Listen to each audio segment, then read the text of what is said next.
देखो, जब कभी भी आपको अकाउंट्स पढ़नी होगी तो पहले तो मैं थोड़ा अकाउंट्स की नेचर बता देता हूँ। अकाउंट्स में बेसिकली आपको दो चीज़ें देखने को मिलेंगी, एक थ्योरी मिलेगी और दूसरा क्या मिलेगा, न्यूमेरिकल। ठीक है, थ्योरी का मतलब क्या होता है, where we have to write something, उसको हम बोलेंगे थ्योरी। न्यूमेरिकल का मतलब where we have to solve something. कुछ ज़्यादा कोई फॉर्मूले वगैरह नहीं होते हैं, लाइक मैथ्स वगैरह में होता है, ऐसा कुछ भी नहीं है। आपको बस सिंपली जमा घटा गुणा भाग ये आनी चाहिए, सिंपल। और सिंपल एक यूनिटरी मेथड वगैरह कभी कभार लग जाता है, वो कोई बड़ी बात नहीं है। तो ये एक बहुत बड़ा मिथ है, जिसकी मैथ अच्छी होती है वही बच्चा कॉमर्स में अच्छा कर सकता है, ऐसा कुछ भी लेना देना नहीं है। समझ में आया? अब पेपर का जो पैटर्न रहता है, जब हम 11th क्लास में बात करते हैं तो जनरली ऐसा होता है 30 से 40% आपको थ्योरी देखने को मिल जाएगी एंड 40 to 60% आपको क्या मिलेगा, न्यूमेरिकल्स। तो हमें थ्योरी भी अच्छे से करनी है, साथ के साथ हमें न्यूमेरिकल्स भी अच्छे से करना है। ठीक है, क्योंकि देखो आप ये मानकर चलिए जो अकाउंट्स की ABCD है वो आपकी क्लास 11th में स्टार्ट हुई है। आज से पहले कभी भी आपने अकाउंट्स नहीं पढ़ा है, तो जो हमें बेसिक चीज़ें सीखनी है वो बेसिकली हमें थ्योरी सिखाएंगे। अब कुछ कुछ टीचर्स क्या करते हैं, सीधा न्यूमेरिकल स्टार्ट करते हैं, जो कि गलत है। जब तक आपको थ्योरी नहीं आएगी तब तक आप न्यूमेरिकल्स पे पकड़ नहीं बना पाओगे। लाइक अगर हम चैप्टर 1 की बात करते हैं, चैप्टर 2, चैप्टर 3, चैप्टर 4, ये चारों चैप्टर मोस्टली थ्योरी के हैं। चैप्टर नंबर 1 है आपका इंट्रोडक्शन टू अकाउंटिंग, कि अकाउंटिंग क्या है, अकाउंटिंग के फीचर्स क्या हैं, अकाउंटिंग के एडवांटेजेस क्या हैं, features, advantage, disadvantage, book keeping क्या होती है, बुक कीपिंग अकाउंटिंग के साथ क्या डिफरेंसेस वगैरह, ये सब। लेकिन चैप्टर 1 को भी समझने के लिए हमें पहले चैप्टर 2 की आवश्यकता होती है, क्योंकि जो चैप्टर 2 है, चैप्टर 2 हमें बताता है बेसिक अकाउंटिंग टर्म। चैप्टर 2 क्या कहता है बेटा, बेसिक अकाउंटिंग टर्म। और ये क्या होते हैं, ये बेसिकली टर्मिनोलॉजी हैं, ये वो टर्म्स हैं जिनको समझना कंपलसरी है, जिसको याद करना कंपलसरी है for the purpose of understanding accounts. Accounts की भाषा में यूज़ होने वाली टर्मिनोलॉजी। ठीक है, इधर देखो, मेरी तरफ पढ़ाऊँगा तो मेरी तरफ देखना आप लोग को। ठीक है, चैप्टर नंबर 3 में आपके अकाउंटिंग प्रिंसिपल्स आएंगे कुछ। अकाउंटिंग को हम art as well as science बोल देते हैं, तो अकाउंटिंग के there are certain principles, there are certain rules which we have to follow while doing accounting, वो हम समझेंगे। चैप्टर नंबर 4 में बेसिकली आपका बेसिस ऑफ अकाउंटिंग, दो तरीके की अकाउंटिंग बेसिकली चलती है, एक कैश बेसिस और एक कौन सी चलती है, एक्रूअल बेसिस। तो ये 4 चैप्टर आपके मोस्टली कौन से चैप्टर मिलने वाले हैं, आपके थ्योरी चैप्टर। ठीक है भाई, उसके अलावा अगर हम बात करते हैं, इसके बाद चैप्टर 5 से आपके न्यूमेरिकल चैप्टर स्टार्ट हो जाते हैं।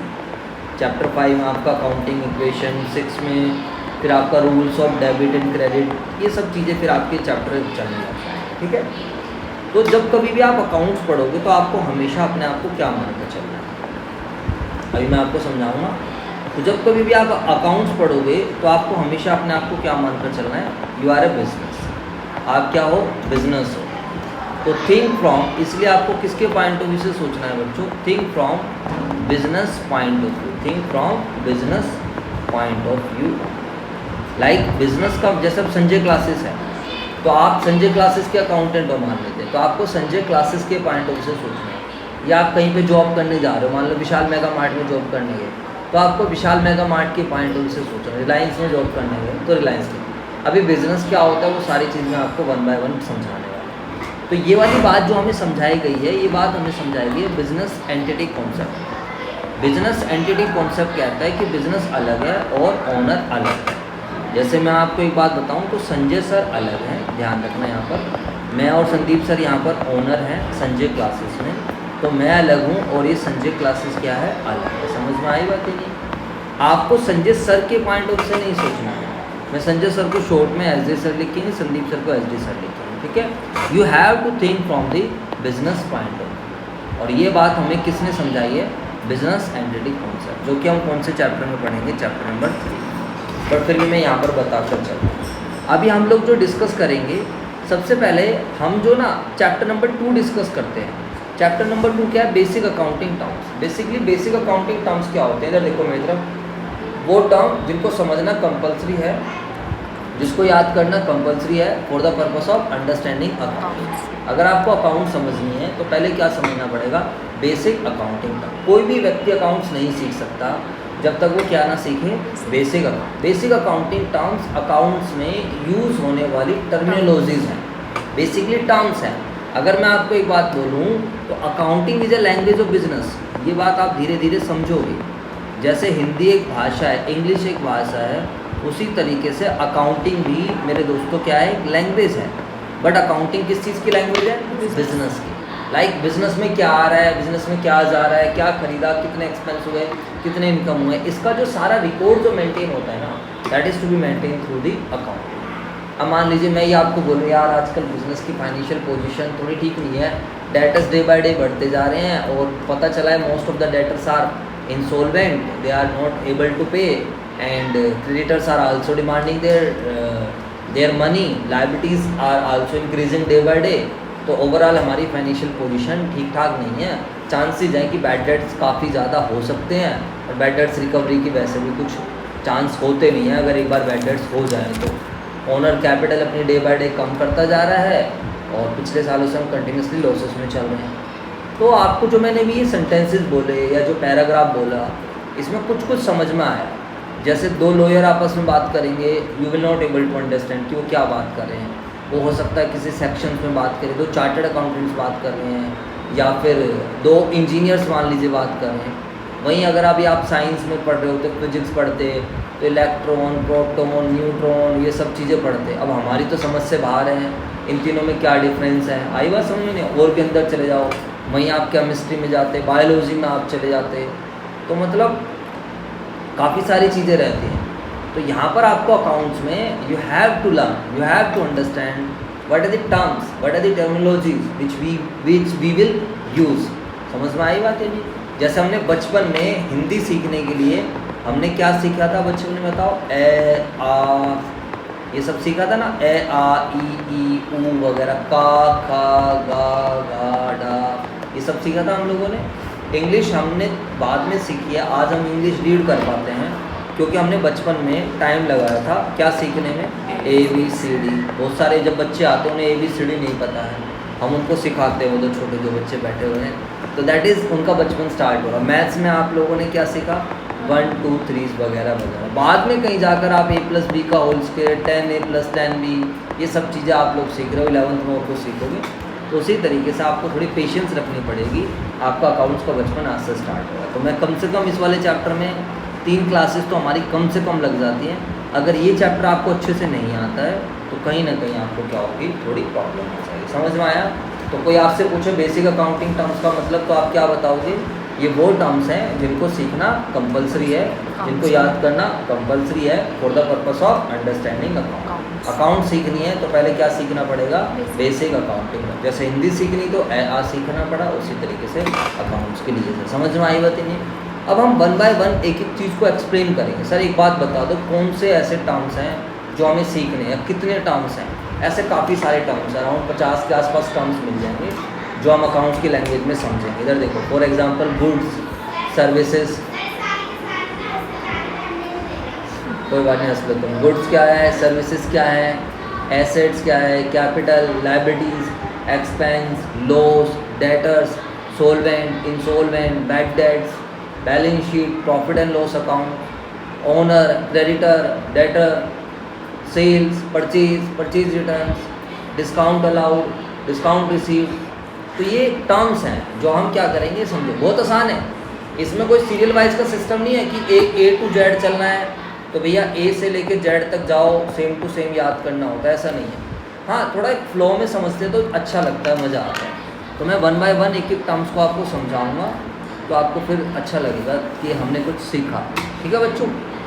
और एक चीज़ ध्यान रखना, ये जो बड़े बड़े बिजनेस हैं, जो लाखों करोड़ों के बिजनेस चल रहे हैं, लाखों करोड़ों ट्रांजेक्शन्स हो रही हैं, इनका जो रिजल्ट्स निकालते हैं, इनकी ऑडिटिंग करते हैं, ये सब अकाउंटेंट्स ही करते हैं बेसिकली, चार्टर्ड अकाउंटेंट्स वगैरह करते हैं अगर देखा जाए तो जितनी भी इकोनॉमी चल रही है कि कितना प्रॉफिट्स हो रहा है, कितना लॉस हो रहा है, कहाँ से रिवेन्यूज़ कितने आ रहे हैं, ये सारा रिकॉर्ड कौन मेंटेन करता है? बेसिकली कॉमर्स वाले मेंटेन करते हैं। समझ में आई बात नहीं? साइंस वाले क्या करते हैं, चीज़ों का प्रोडक्शन करते हैं, बनाते हैं, कोई रिसर्च करते हैं। अभी जो पंखा है, पंखा घूम रहा है, पंखा बना कैसे है, ये साइंस वालों ने बनाया। लेकिन पंखे का प्राइस क्या फिक्स करना है, कैसे सेल करना है, मार्केटिंग क्या करनी है, ये कौन कर रहे हैं बेसिकली। और उसका रिकॉर्ड कि अब हमारी कोई बिज़नेस चल रहा है, कितने यूनिट्स पंखे बिक गए, कितना प्रॉफिट्स हो गया, कितना लॉस हो गया, वो सब आप 11th क्लास में यहाँ पर सीखोगे धीरे धीरे। तो सबसे पहले हम बिज़नेस की से स्टार्ट करते हैं। जैसे कि मैंने आपको बोला आपको हमेशा अपने आप को क्या मानकर चलना है, business. You are at business, think from the business point of view. आज से आप जब कभी भी अकाउंट्स पढ़ोगे तो आप हमेशा बिजनेस के पॉइंट ऑफ व्यू सोचोगे। आपका रोल एक अकाउंटेंट का रहने वाला है बिजनेस। अगर हम बात करते हैं तो सर बिजनेस का बेसिकली मतलब क्या होता है? बिजनेस एक प्लेटफॉर्म होता है। बिजनेस एक प्लेटफॉर्म है जहाँ पर सामान खरीदा जाता है या फिर बेचा जाता है या फिर सर्विसेज प्रोवाइड करी जाती है। सर्विसेज क्या करी जाती है?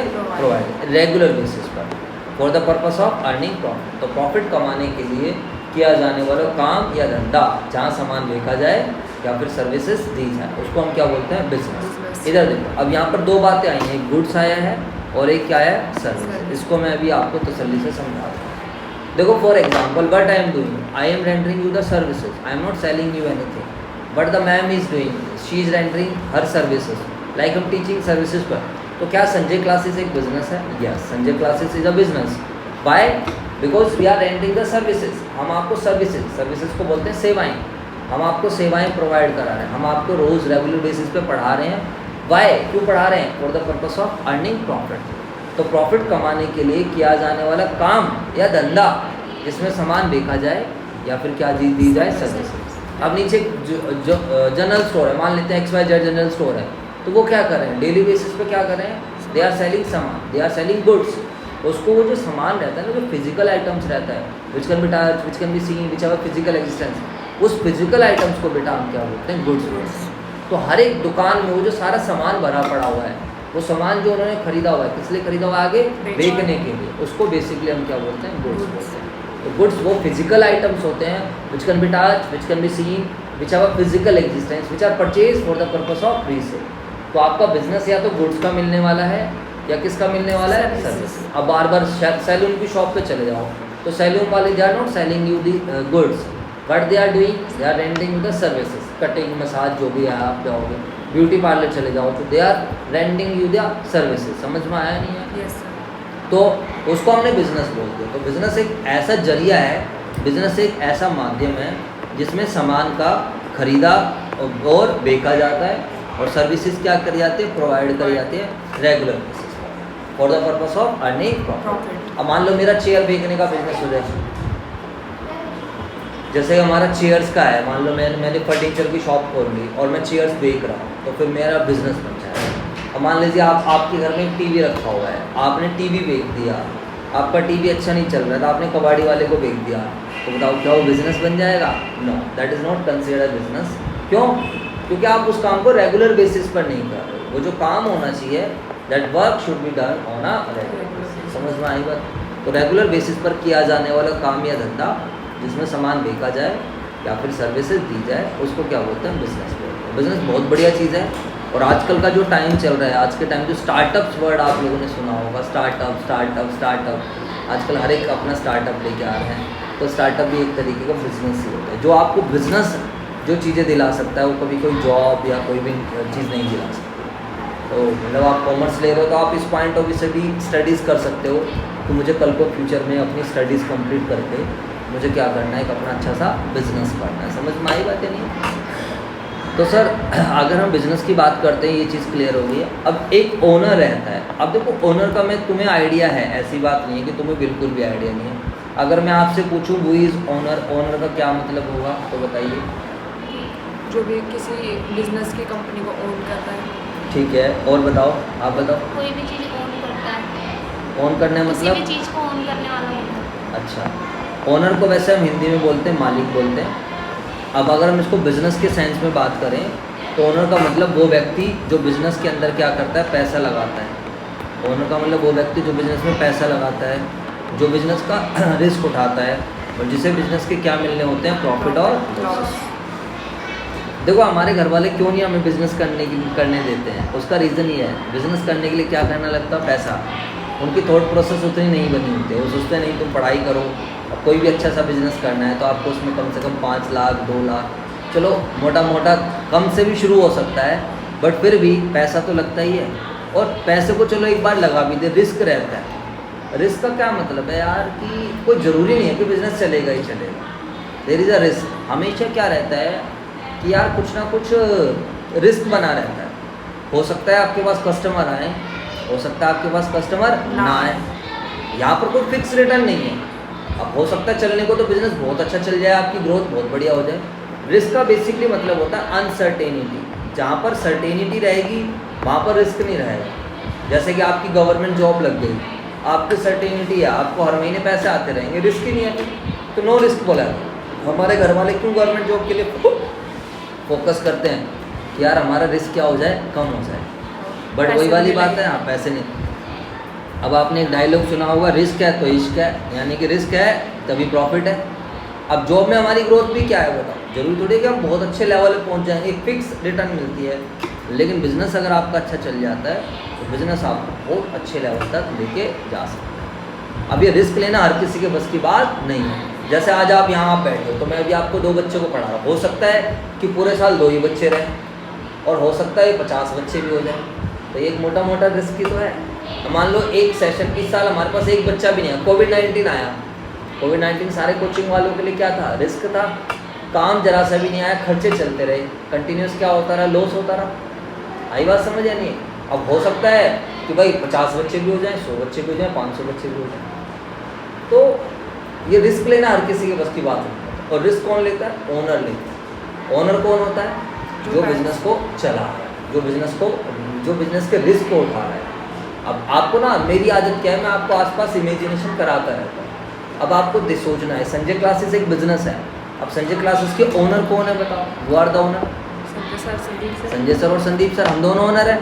तो यानी कि रिस्क हमारा है, बच्चे नहीं आएंगे तो लॉस हमारा, बच्चे ज़्यादा आएंगे तो प्रॉफिट्स हमारा। कोविड-19 दोबारा आ जाएगा, जैसे आजकल केसेस आ रहे हैं, मान लो दोबारा से ऑफलाइन हो जाती है, ऑनलाइन हो जाती है चीज़ें, तो वो रिस्क। मैम ओनर नहीं है, वो बस आ रही है, पढ़ा रही है और जा रही है। She doesn't have any risk, she is not required to bear any kind of risk, because she is an employee. वो क्या है, एम्प्लॉई। एम्प्लॉई समझते हो आप क्या होता है? एम्प्लॉय का मतलब जो हमारे यहाँ पर काम करता है, जो जैसे कि मैं उनको जॉब प्रोवाइड करा रहा हूँ, तो मैं हो गया एम्प्लॉयर। संजय क्लासेस यहाँ पर क्या होगा, एम्प्लॉयर। एम्प्लॉयर वो व्यक्ति होता है जो जॉब प्रोवाइड कराता है, एंड एम्प्लॉई वो व्यक्ति होता है जिसको जॉब मिल रही है। अरे बोलो यार। और एम्प्लॉई अपनी सर्विसेज दे रहा है, तो मैम क्या कर रही है, अपनी सर्विसेज दे रही हैं, और हम बदले में इनको क्या देते हैं, सैलरी। हम बदले में इनको क्या देते हैं, सैलरी। ओनर को कभी सैलरी नहीं मिलती।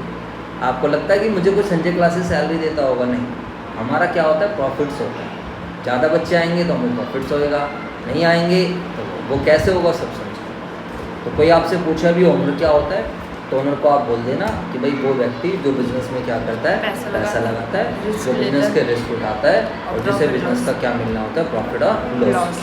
अब अगर प्रोप्राइटरशिप बिजनेस में, तो ओनर को हम प्रोप्राइटर बोलते हैं। बिजनेस कई तरीके का होता है, एक होता है प्रोप्राइटरशिप बिजनेस, एक होता है पार्टनरशिप बिजनेस। अब मान लीजिए इधर देखो, मैं अकेला बिजनेस चला रहा हूँ, मेरे साथ कोई और ओनर नहीं है, मेरे साथ और कोई मालिक नहीं है, मैं अकेला बिजनेस रन कर रहा हूँ। तो मैं अकेला, जब कोई एक इंडिविजुअल व्यक्ति बिजनेस को चलाता है, उसको हम बोलते हैं प्रोप्राइटर। और जब दो या दो से ज़्यादा लोग मिलकर बिजनेस को चलाते हैं, उसको बोलते हैं पार्टनरशिप। जैसे संजय क्लासेस क्या है, पार्टनरशिप है। ये आप सब कुछ बिजनेस स्टडीज़ में भी पढ़ोगे, आपको बिजनेस की बुक में भी ये सारी चीज़ें। एक कंपनी भी होती है, कंपनी में बहुत सारे लोग मिलकर पैसा लगाते हैं, तो वहाँ पर क्या बोलते हैं उसको, जो कंपनी, वो पार्टनरशिप नहीं बनेगी। पार्टनरशिप में तो 2 लोग, मैक्सिमम 50 लोग हो सकते हैं। कंपनी में कोई भी पैसा लगा सकता है, खासतौर से पब्लिक कंपनी में। तो अगर पार्टनरशिप में है, पार्टनरशिप में ओनर को बोलेंगे पार्टनर, पार्टनरशिप में ओनर को क्या बोलेंगे, पार्टनर। और कंपनी में क्या बोलेंगे हम, इसको बताओ, कंपनी में हम ओनर को क्या बोलेंगे, शेयर होल्डर। शेयर होल्डर सुना होगा आपने वर्ड कभी, कि यार मेरे पास कंपनी के शेयर हैं, ये है वो है। तो बातों बातों में आपने मेरे से 2-3 चीज़ें सीख ली कि बिज़नेस क्या होता है। बिज़नेस को हम व्यवसाय भी बोल सकते हैं हिंदी में। तो बिज़नेस एक प्लेटफॉर्म है, एक जरिया है, एक माध्यम है, जिसमें हम सामान बेचते हैं, सर्विसेज देते हैं। और ये काम किस पे होना चाहिए, रेगुलर बेसिस पर, और किसके लिए होना चाहिए, for the purpose of earning profit. अगर हम प्रॉफिट कमाने के लिए काम नहीं कर रहे हैं, तो वो फिर बिजनेस नहीं होना चाहिए। जैसे हमने गुरुद्वारा खोल दिया, मंदिर खोल दिया, अनाथालय खोल दिया, या कोई स्पोर्ट्स क्लब खोल दिया, we are doing activities on regular basis, but not for the purpose of earning profit. And who is the owner, कोई आपसे कुछ ओनर कौन है, तो ओनर का मतलब वो व्यक्ति जो बिजनेस में क्या करता है, पैसा लगाता है, जो बिजनेस के क्या करता है, रिस्क उठाता है, और जिसे बिजनेस का सारा प्रॉफिट और लॉस मिलना होता है। तो मेरी आदत ये, मैं बार बार रिवाइज कराता रहता हूँ, आपको सारी चीज़ें सेट हो जाएंगी। और ये है कि ये आपके दिमाग में होना चाहिए। ये चैप्टर अगर आपको नहीं आ रहा है, फिर दिक्कत आएगी। और ये मैं चाहूँगा कि आपको पूरे टिप्स पे हो, मैं पूछूँ ओनर क्या होता है, बिज़नेस क्या होता है, गुड्स क्या होता है, सर्विसेज क्या होते हैं, फिर कभी दिक्कत नहीं आएगी। तो वैसे भी हम तो टाइम से पहले ही शुरू कर रहे हैं, अभी तो 10th का रिज़ल्ट आएगा, फिर बच्चे आएंगे, वो रिपीटेशन सब हो जाएगा, उसकी कोई टेंशन नहीं है। और मेरी मोस्ट ऑफ दी जो क्लासेस हैं वो रिकॉर्ड भी हो जाती हैं, आपको यूट्यूब पर भी मिल जाएंगी, बैकअप भी सारा मिल जाएगा। बस आपको होमवर्क करना है, फालतू कुछ भी नहीं करना। होमवर्क कर लोगे आपको टेंशन नहीं है। What do mean by goods and services, अभी सारे नोट्स बना रखे हैं, गुड्स क्या होता है, सर्विसेज क्या होता है। तो अभी मैंने समझाया, जब अब बाहर निकलोगे ना अब आप, तो थोड़ा अकाउंट्स की लैंग्वेज को एनालाइज करना है। अच्छा ये वाला गुड्स का बिजनेस है, ये वाला सर्विस का बिजनेस है। वो दुकान में वो सारा सामान जो उसने बेचने के लिए खरीद रखा हुआ है, दैट इज़ गुड्स। समझ में आया नहीं है? अब जैसे ये गुड्स नहीं है, इसको हम एसेट बोलते हैं। ये क्या है? एसेट। टेबल है, पेन है, चेयर है, कंप्यूटर है, ये आईपैड है, ये एसेट्स हैं। आई बात समझ? नीचे आप कहीं पे भी जाओगे, हर एक बिजनेस को चलाने के लिए एसेट्स भी चाहिए होते हैं। लेकिन गुड्स वो होता है जो हम खरीद रहे हैं, किसके लिए खरीद रहे हैं, आगे बेचेंगे। अब मान लो मेरा शर्ट्स बेचने का बिजनेस है, मैं शर्ट्स खरीद के लाया, टी शर्ट्स खरीद के लाया, ट्राउजर्स खरीद के लाया, पैंट्स खरीद के लाया। मेरा मेरा रेडीमेड गारमेंट की शॉप है, तो रेडीमेड गारमेंट का सारा सामान जो मैं आगे बेचने के लिए ला रहा हूँ, दैट आर गुड्स। अब स्टेशनरी की शॉप है, नीचे देखिए आपने स्टेशनरी की शॉप, वहाँ पे वो जो सारा सामान है, pen, pencil, register, sharpener, books, copies, वो सब क्या है? गुड्स। लेकिन वहाँ पंखा भी लगा हुआ है, क्या लगा हुआ है? पंखा। टेबल भी रखी हुई है, क्या वो गुड्स हैं? उसको हम क्या बोलेंगे? एसेट्स। ठीक है, तो थोड़ा ध्यान रखना। तो गुड्स क्या होता है? Basically tangible item. What is tangible item? जिनको टच कर हाँ, सकते विच can be touch, which can be seen, which have a physical existence. ठीक है, कैन बी टच और सीन। सर्विसेज क्या होती है? इंटेंजिबल। इंटेंजिबल मीन्स इधर देखो, which can not B touch, which can not B seen, which do not have any physical existence. अब मैं आपको पढ़ा रहा हूँ, it can not be touch, it can not be seen, you can just experience. आप इसे experience कर सकते हो। आपको अच्छा लग रहा है, बेकार लग रहा है, बस यही आप एक्सपीरियंस कर पाओगे।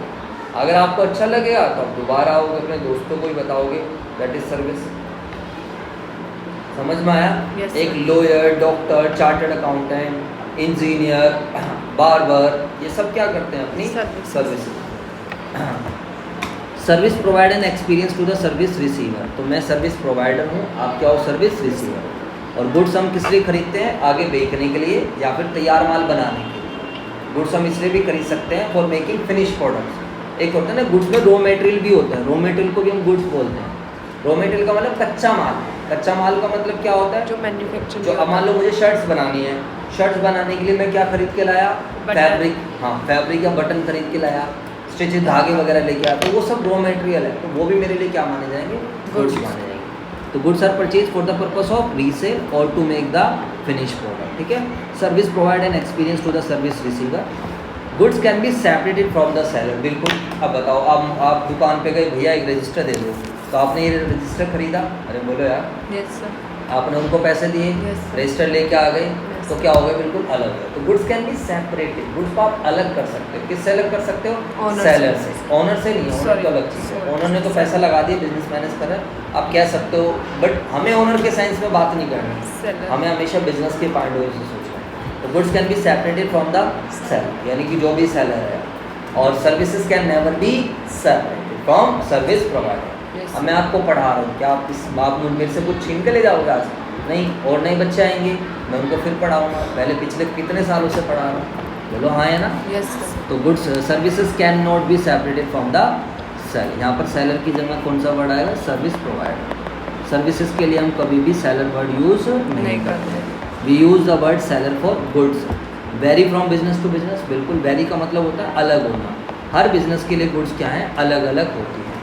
बोलो भाई, जैसे कि मैं हूँ तो मैं आपको पढ़ा रहा हूँ, तो हमारी सर्विस भी अलग अलग होती है। मैं तो टीचिंग सर्विस दे रहा हूँ, लॉयर अपनी लॉयर की सर्विसेज देगा, कंसल्टेंसी देगा, डॉक्टर अलग देगा, बार्बर वाला अलग देगा। खैर उसको हम बिजनेस स्टडीज़ में प्रोफेशन में काउंट करेंगे, वहाँ पे थोड़ा और डीप में चले जाएंगे, बट अभी आप यहाँ समझ सकते हैं। वेरी फ्रॉम, अब नीचे जो है XYZ जनरल स्टोर, वो क्या करेगा? चीनी, चावल, नमकीन, बिस्किट बेच रहा है। बाहर जाओगे, आइसक्रीम वेंडर क्या करेगा? आइसक्रीम बेच रहा है। जवाब दो यार। Yes sir. कोई स्टेशनरी वाला क्या बेच रहा है? स्टेशनरी बेच रहा है। तो हर किसी के लिए गुड्स क्या होंगे? अलग अलग। रेडीमेड गारमेंट पे जाओगे तो वहाँ पर गुड्स क्या मिलेगा? अलग मिलेगा। समझ आया? तो और सर्विसेज भी वैरी करते हैं from business to business. These are the stock in trade. ये बेसिकली स्टॉक इन ट्रेड है, जो हम आगे ला रहे हैं बेचने के लिए, या जो हमारी दुकान में भरा हुआ सामान है वही गुड्स होंगे। ध्यान दें, ये नहीं कि जो सब कुछ दिख रहा है, जो सब कुछ टेंजिबल नेचर का वो गुड्स है, ऐसा नहीं है। अब जब आप किसी भी दुकान में जाओ तो वहाँ पर एनालाइज करना है कि गुड्स क्या हैं और एसेट्स कौन सी, एसेट्स भी समझेंगे। और सर्विस एक एक्शन होता है जो एक व्यक्ति करता है किसी दूसरे के लिए। लाइक मैं आपको पढ़ा रहा हूँ तो मैं आपको सर्विसेज दे रहा हूँ। एक वो आएगा, इंजीनियर आएगा, आके क्या करेगा, अभी हमारा कंप्यूटर दिक्कत कर रहा है, कंप्यूटर नहीं चल रहा, वो कंप्यूटर को सही करेगा तो सर्विसेज करेगा। समझ में आई बात है? नहीं गुड्स के लिए हम हमेशा सेल करते हैं, we use the word sale, और सर्विसेज को हम क्या करते हैं, प्रोवाइड। गुड्स के लिए हम कभी भी, like example Sanjay stationery sells goods such as pen, pencil, register, books. मान लेते हैं संजय स्टेशनरी, या सैनी स्टेशनरी का एग्जांपल ले लो। देखिए आपने बुराड़ी में सैनी स्टेशनरी, ये साइड वाली स्टेशनरी। विशाल मेगा मार्ट, वो शुगर क्लोथ सब बेच रहा है। हम संजय सर, अब संजय क्लासेस अपनी सर्विसेज दे रहा है थ्रू वेरियस टीचर्स। तो संजय क्लासेस एक बिजनेस है, बार्बर सर्विसेज, ठीक है। बट इस बिजनेस सब कुछ लिखा हुआ है, ये सिस्टमेटिक बना रखे हैं। Business is a platform in which goods are purchase and sell और services are provided on a regular basis to earn profits. अरे बोलो यार, तो प्रॉफिट कमाने के लिए किया जाने वाला काम या धंधा जिसमें सामान बेचा जाए या फिर क्या करी जाए, सर्विसेज दी जाए, ठीक है। Sanjay classes is a business because here services are provided on a regular basis. Regular basis पर हम सर्विसेज प्रोवाइड करा रहे हैं आपको।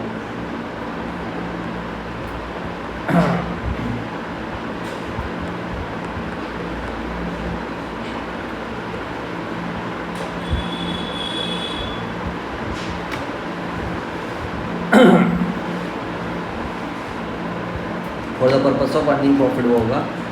उसके अलावा Saini stationery is a business, क्योंकि ये परचेज करता है और सेल करता है, क्या गुड्स को परचेज सेल करी जाती है रेगुलर बेसिस पर for the purpose of earning profit, ठीक है। बिजनेस कितने तरीके का होता है, मैन्युफैक्चरिंग बिजनेस है, ट्रेडिंग बिजनेस है और सर्विस। और बताइए व्हाट इज मैन्युफैक्चरिंग बिजनेस? जहाँ पर रॉ मटेरियल से जहाँ पर, हाँ बहुत बढ़िया, इंटेलिजेंट हो आप लोग तो शाबाश। जहाँ पर हमने सामान खरीदा, क्या खरीदा, रॉ मटेरियल खरीद के क्या बनाया, फिनिश प्रोडक्ट बनाया। उस वाले बिजनेस को हमने क्या बोला प्यार से, मैन्युफैक्चरिंग। और ट्रेडिंग बिजनेस जहाँ पर हम कुछ बनाते नहीं है, बस सामान खरीदा और एज इट इज बेच। जैसे आप ये स्टेशनरी की शॉप देखोगे तो ट्रेडिंग बिजनेस है, they are not doing anything, they are just purchasing the goods from another manufacturer from another business and they are selling the goods, they are selling these goods by adding their profit margin add करके they are selling the goods same as it is sale कर रहे हैं खुद ही customer. तो वाला business क्या बन जाएगा, trading. And service business where no goods are sold, like I am not selling you anything but I am rendering you the services। मैं आपको क्या प्रोवाइड करा रहा हूँ, सर्विसेज। समझ में आ गया? Those business in which raw material is converted into finished goods after some processing. Trading business, those business in which business sells finished product to customers. और service business, those business in which no goods are sold but services are provided, जहाँ पर services provide करी जाती है। समझ में आया? Raw material क्या होता है, WIP क्या होता है, फिनिश प्रोडक्ट। बच्चों वाली चीज़, रॉ मटेरियल का मतलब क्या होता है, जब हम कोई चीज़ लेकर आ रहे हैं और जो प्रोसेसिंग कर रहे हैं, जिस पर अभी कोई प्रोसेसिंग का काम नहीं हुआ है, उसको हम क्या बोलते हैं, रॉ मटेरियल। रॉ मटेरियल से ही बेसिकली क्या बनता है, फिनिश प्रोडक्ट बनता है। अब मान लो मुझे शर्ट्स बनानी है, तो शर्ट्स के लिए मैं फैब्रिक लेकर आया हूँ, थ्रेड लेकर आऊँ, बटन लेकर आऊँ, वो मेरा एक रूम में रखा हुआ, दैट इज रॉ मटेरियल, जिस पर अभी कोई भी प्रोसेसिंग का काम नहीं। जैसे आपकी रसोई होती है, रसोई में खाना वाना बना लेते हो आप लोग, आइडिया है? नहीं, मतलब थोड़ा बहुत ऐसे कुछ बेसिक चीज़ें, थोड़ा बहुत। आटा, रोटी बनाई कि वैसे? आटा गूंदा है? नहीं, आप बहुत बड़े तरक्की कर रहे हो। अब मुझे एक बात बताओ, तो अगर हम छोटी सी बात करते हैं तो आप देखना, एक वाइट वाला आटा रहता है, जो सफ़ेद वाला सूखा आटा रहता है, दैट इज़ रॉ मटेरियल। वो क्या है, रॉ मटेरियल। और कई बार क्या होता है, हम आटा गूंद देते हैं, तो कई बार मम्मी को लगता है कि आटा ज़्यादा गूंद गया, तो वो क्या करते हैं, गूंदा हुआ आटा कुछ जो बच जाता है उसको हम फ्रीज में रख देते हैं। क्यों रख देते हैं, कि वो अगले दिन क्या हो जाएगा, काम आ जाएगा, यूज़ में आ जाएगा। भाई फ्रीज हमने खरीद किस लिए रखा है, इसलिए तो खरीदा हुआ है ना, ख़राब ना हो। तो जो गूंदा हुआ आटा है ना, that is known as work in progress. Work in progress का मतलब है जिस पर कुछ परसेंटेज काम हो गया है और कुछ परसेंटेज काम अभी होना बाकी है। रोटी बनाना, हाँ, जैसे अभी रोटी बननी बाकी है। आप देखोगे रोडों पे आपने पीले पीले कलर के बोर्ड लगे रहते हैं और उस पर लिखा रहता है वर्क इन प्रोग्रेस। कार्य प्रगति पर है, means some work has been done and some percentage of work is yet to be done, उसको हम क्या बोलते हैं, वर्क इन प्रोग्रेस। जैसे कि मान लो मेरा एक रॉ मटेरियल तो कुछ भी काम नहीं हुआ, जो सफ़ेद वाला आटा रखा है वो तो रॉ मटेरियल है, वहाँ पर तो कुछ भी काम नहीं हुआ, लेकिन जो गुना हुआ आटा है वो क्या है, वर्क इन प्रोग्रेस। ऐसे पता है क्या होता है एक्चुअली, जब हम रिजल्ट्स निकालते हैं ना अपने एंटिटी के, अपने बिजनेस के, तो हम एक साल के रिजल्ट निकालते हैं। अब यहाँ पर हमें 1 साल का रिजल्ट निकालना है। जैसे आपका सेशन शुरू हुआ 1 अप्रैल 23 और आपका सेशन कब क्लोज होगा, 31 मार्च 24, तो आपको इस 11th का यहाँ पर रिजल्ट मिलेगा। ऐसे ही जब अकाउंटेंट अकाउंटिंग करता है तो इस पीरियड की अकाउंटिंग करता है। तो अकाउंटेंट जब साल के एंड में, ऐसा हो सकता है ना कि साल के एंड में कुछ सामान ऐसा पड़ा हो जिस पर कुछ भी काम ना हो। अब जिस पर कुछ भी काम नहीं हो वो तो क्या हो गया, रॉ मटेरियल। और कुछ सामान ऐसा हो सकता है जिस पर कुछ काम हो गया हो और कुछ काम अभी होना बाकी। ये बात समझ, मान लीजिए कुछ फैब्रिक ऐसा हो सकता है जिसकी कटिंग तो कर दी है, जिसकी क्या कर दी है, कटिंग तो कर दी है, लेकिन जिसकी अभी स्टिचिंग होनी बाकी है, तो वो क्या बन जाएगा हमारा, work in progress. And what is finish product, बच्चों वाली चीज़, which is ready for sale, जिस पर कुछ भी काम की ज़रूरत नहीं है, on which 100% work has been completed, done. समझ में आया? यानी कि रोटी का आप एग्जांपल लो, तो रोटी पूरी रेडी है, किस चीज़ के लिए रेडी है, कि जाओ और खाना खाओ बस। समझ में आया? ये एग्जांपल्स हैं, इनको मत लिखना पेपर में कि रॉ मटेरियल, सूखा आटा, गूंदा हुआ आटा, ये एग्जांपल्स हैं। समझ आया नहीं है? बट हाँ, फैब्रिक वाला आप एग्जांपल दे सकते हो कि भाई हम फैब्रिक है जिस पर कुछ काम नहीं हुआ है वो रॉ मटेरियल है, और जो कटेड फैब्रिक है वो। तो those items on which we have to do processing in order to convert them into finish products, those items on which some percentage of work has been already done and some percentage of work has been yet to be done. T-shirts without sleeves, ठीक है, example हो गया। the items in which no further processing is further required and which is ready for, ठीक है बेटा, यहाँ तक मैंने आपको करा दिया, यहाँ तक आप कॉपी कर